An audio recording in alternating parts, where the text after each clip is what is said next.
السلام الله عليكم وولاشين فاضل بيت سلام وانجي انتي تقانا ويتقانا انتان يقول حن الله يسود هذا وفاضل بيت سلام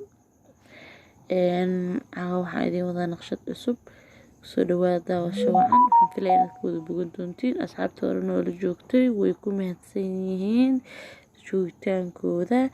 intii hadda nagu soo biirtayna waxaan ka codsanayaa inay marka u horeyso ay arkaan videoga daawadaan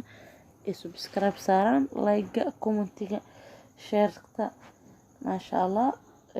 gambaleelka waa inaad furtaa si aad ula socotid casharada soo gelin doono soo dhawaada daawasho wacan wari dhamaantiisba waalidiin kala baxaya ilaankan maasha Allah waxaan jeclahay inuu idin cajibin doono design-kan design qurux badan waaye daawasho wacan asxaabta qaaliga